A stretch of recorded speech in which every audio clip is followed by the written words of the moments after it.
Hey there, everybody in the FFBE Global Facebook group, and hello to everybody who sees this video on YouTube as well. Welcome to this week's episode of Ask an Old Mog, where we take a look at questions that come from the Facebook group and try to answer those questions in a visual way and try and educate ourselves along the way about different kinds of mechanics and new things that are going on in the game, as well as kind of give general beginner tips and education. So if you're here from Facebook, welcome to the channel, and if you're here from YouTube, welcome to the channel. And I'm glad you're here, and I'm happy to kind of be a part of this little game that we play and the people that are doing stuff for it. And this is really awkward, and I don't really even care. But we're gonna go ahead and get into a question, one that I've been seeing a lot of stuff about this in the Facebook group lately, due to some popular things that people have been noticing about certain kinds of units. Those units in particular are ones that do counterattacks. But it's been raising a lot of questions about, like, what is the things that helps you do counterattacks? What are some ways you can kind of use this to your advantage? And I thought it might be useful to talk about it and get some more information on it. So let's get into it. So I've been seeing a lot of questions that are kind of like this. What's a good counter build for blah, blah, blah, blah, blah? The one that I've been seeing a lot of lately has been, for the new Final Fantasy X-2 Berserker Riku, because of some videos that were showcasing her, like, taking out the most recent Clash of Wills boss, or the War Mech trial, for example. And because she does it so efficiently and so powerfully, people are like, well, how can I take advantages and use it to my advantage? And so I thought it'd be useful to talk a little bit about what helps those builds work, as well as talk about what are some things you need to do. There's only a couple things you really need to pay attention to. Any ability that counters has a % chance that counter is going to trigger. So for example, if we were to pull up any unit that has a counter ability, like say, we'll go ahead and look at Chow. If we look at Chow, we scroll down here and we see some counters here. I'm looking for the traits.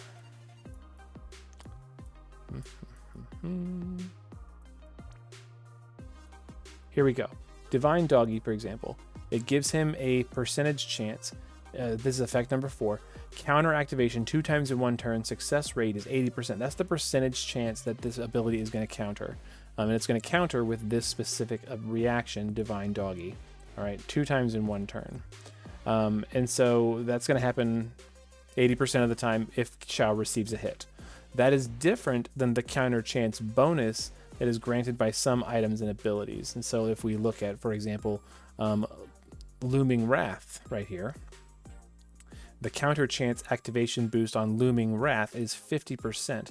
Chow gets that 50% from an ability, Looming Wrath. So it's not specific to Chow. This is something that I added to Chow to make him more likely to counter. And so those are 2 different things. The % chance that each individual counter ability has is different than the counter chance bonus. And it's kind of hard to think about, but those are, I'm going to be calling them, % chance and counter chance bonus is how I'm going to be talking about it. All right, but those are 2 different things. The counter chance bonus that you get from things like Looming Wrath, or Cypher's Disciplined Coat, we're going to talk about more about those abilities and items in just a minute, multiplies the chance of the ability, the % chance that it's going to trigger, and the bonus maxes out at 100%. So we're going to look at Amarant, for example. Amarant has built into his kit, if you look at his Brave Shift form,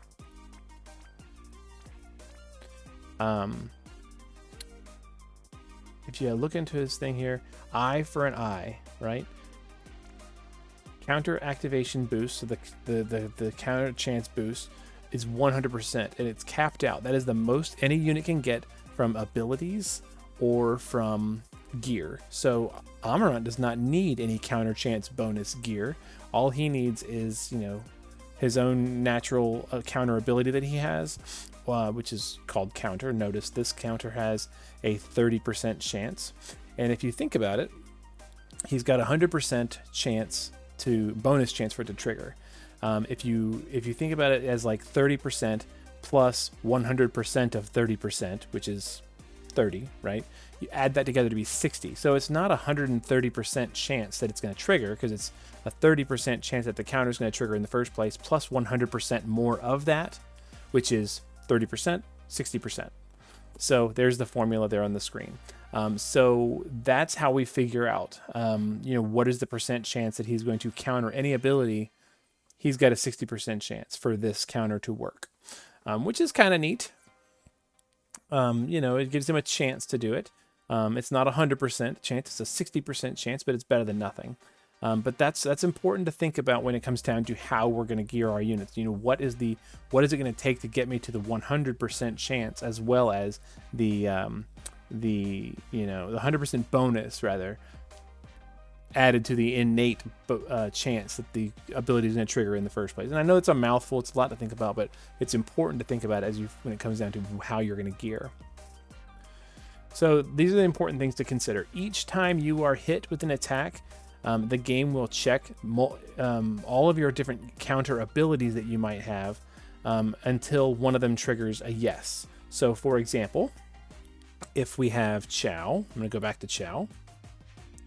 And I noticed that my Chow is wearing a Blizzard Orb. Okay.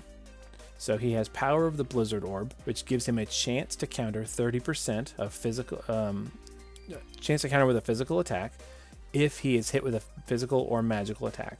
So he's going to just counter with his normal attack. And his normal attack, if I scroll down to... It is... I was just looking at it.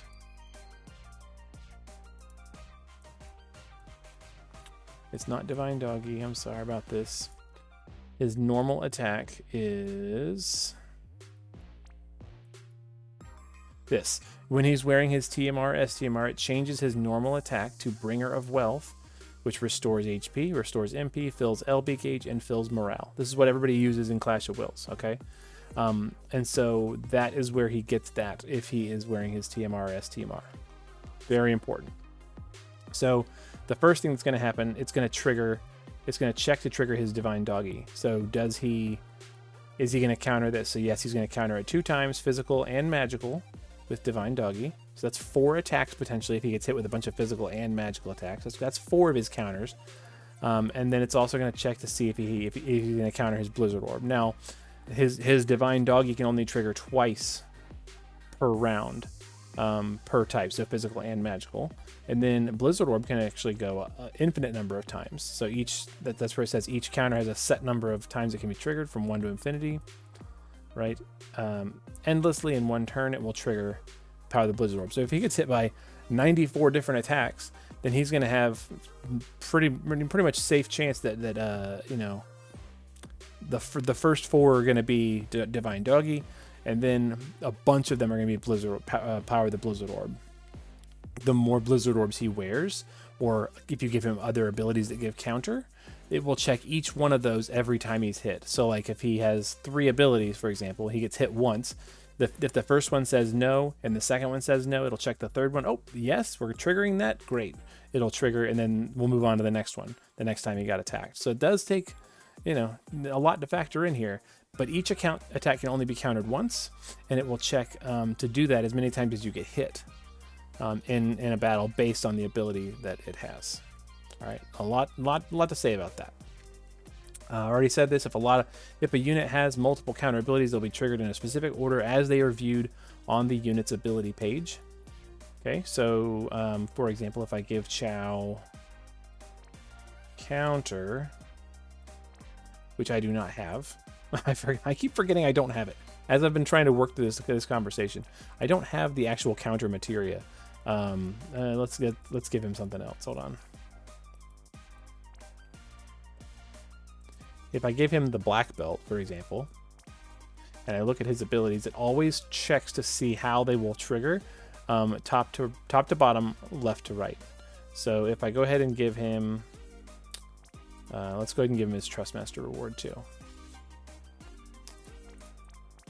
All right, so we have Divine Doggy right at the top, and then counter Blizzard Orb is how it's going to check. So it's going to check first if he will trigger Divine Doggy, and then top to bottom, left to right, top to bottom. So left to right, top to bottom.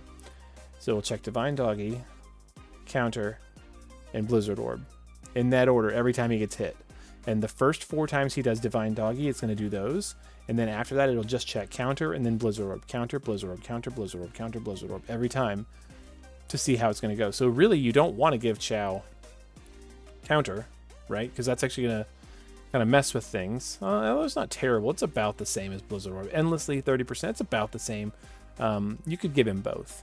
But that's how it checks it. It's left to right, top to bottom on this screen. All right. In order for, this is important, in order for a unit to counter, if they get hit by a physical attack, they have to either take a single point of damage or evade the attack, or the attack has to miss. So if attack misses because of blindness, that will still work. That is also true of magical attacks. The issue with that is that there's very few ways to evade magical attacks because you can't stack it like you can with physical. And the problem is that most players, they gear their units for the maximum amount of resistance they can to just absorb the hit.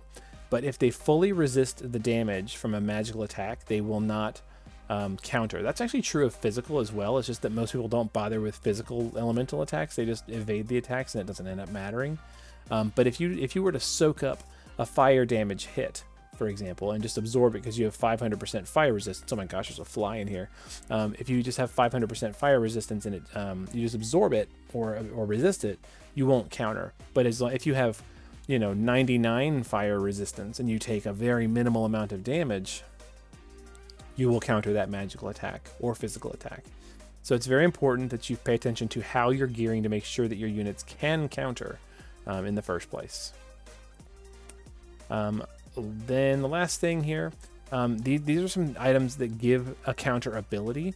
These are important for any units that want to use their counter attack with their normal attack, but don't have an innate counter ability. So Sylvie, for example, technically Chow too. If you don't give Chow the Blizzard Orb, he won't counter with Bringer of Wealth, which is the thing everyone wants him to. Or if you don't give him something else, you want to definitely make sure that these units have a counter ability so that they can counter with their physical attack if you want them to.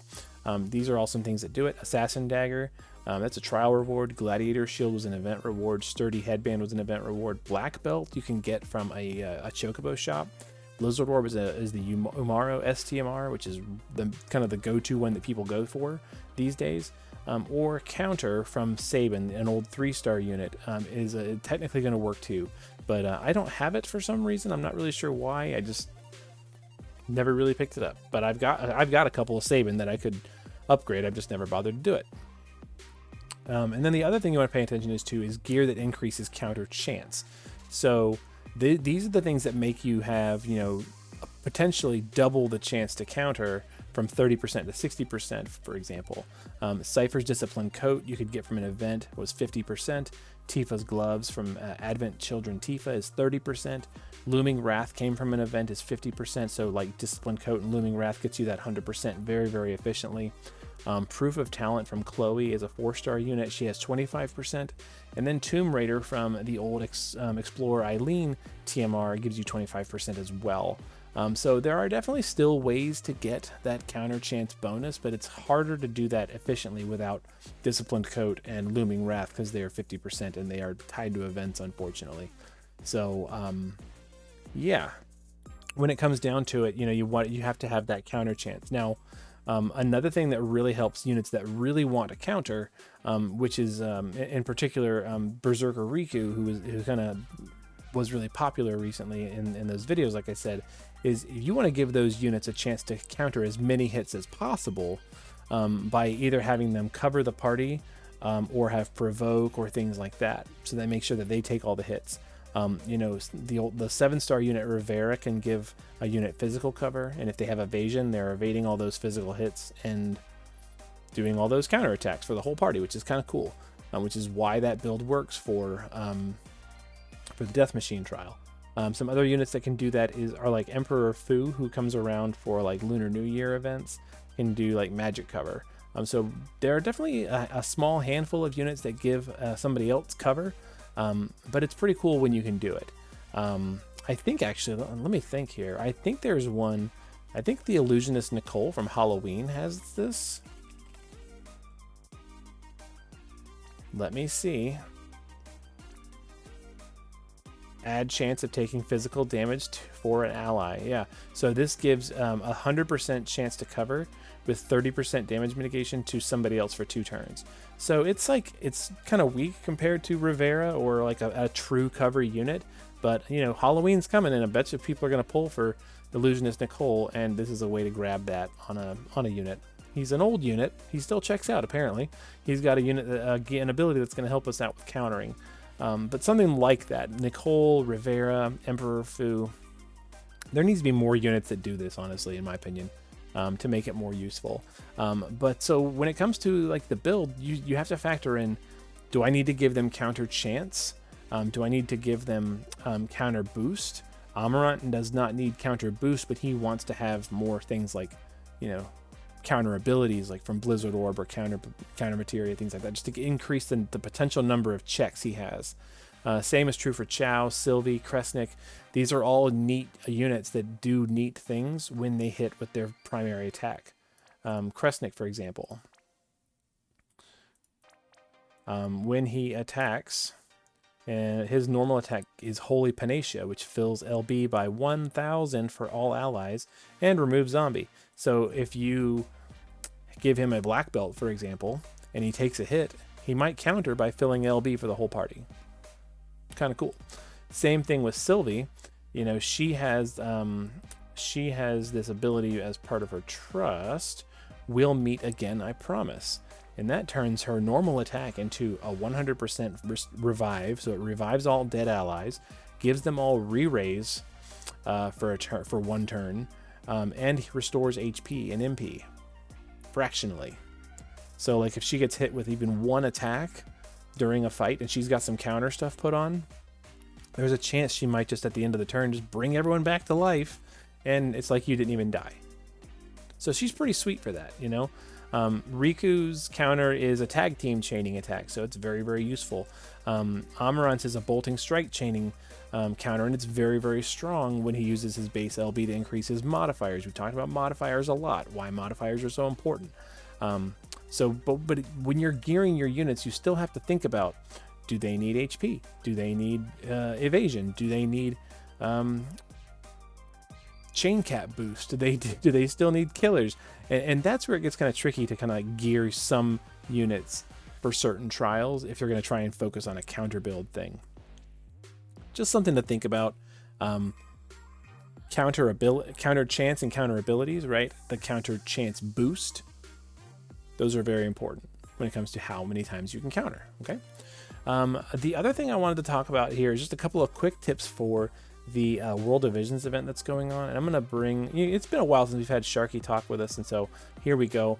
Don't forget to do your daily Legend of Mana quest for Lapis tickets and more. And don't forget that when you're equipping units for doing maximum damage in the World Divisions event, because every level has a cap that frankly right now is kind of easy to hit, if you're trying to push for high damage, variance is a modifier. We've talked about modifiers a lot. Here we go again. Variance is a modifier that increases the amount of damage you do by multiplication rather than addition. And two-handed weapons always give higher variance and damage values, with a few exceptions. And one of those exceptions I want to talk about is if a unit can get increased modifiers from their stats or from their gear, or absurdly high attack and magic from wearing 2 of their one-handed weapons. So, like for example, Roberta and Ignitos, her STMR has a thing that increases the modifier of her jump significantly when she's wearing it, and you can wear 2 of them to give her higher stats and increased modifier. So when she's jumping, it's kind of worth it to wear 2 because it also makes her jump hit twice, which is very, very sweet. She's not the best jumper in the game, but she's doing some good work if you're setting her up as a jumper. But in Clash of Wills, where she's attacking with her Mystic Breath, you want her wearing a 2-handed whip or a 2-handed sword or a 2-handed spear, to try and get really high variance so that you can score higher, in that setting. Depending on your gear, the unit's passives, like how else what else you need to equip them with. It might not really be practical to do two-handed on some units, but when you can, it's almost always going to be better. So kind of think about that, focus on that. This kind of came out of a discussion I was having with somebody about Dark Rain, and you know, worth thinking about. You'll probably do more damage. You most likely do more damage if you can gear him, especially if you can get your stats kind of even, you know. But really, in order for them to do more damage just based on raw stats, you have to have something like 3,000 or 4,000 more attack or magic just from gear with 2 weapons to outdo the variance bonus that you get from a two-handed weapon. Just something to think about. And that's really about all that I've got for right now. So we've talked about countering, we've talked about variance, we've talked about doing your daily stuff and getting in there and doing, you know, the World Divisions event, and I wish you a whole lot of luck in that. If you've got questions, if you feel like I didn't explain it, or if I explained it too fast, you know, let me know, and I'll try and break it down in the comments a little bit more. But we've talked a lot about, you know, what you need to do to get yourself countering the way you want to. And yeah, if you've got a question for next week's video, I'm open to suggestions, and let me know in the comments either on Facebook or on YouTube. And if you like stuff like this, I hope you come back for more next week, because we do this every week. In the meantime, I hope you all have a great rest of your night and a great weekend and a good week tomorrow if you see this next week or something like that. But yeah, I'm going to roll out of here. So go counter something. All right. Take care.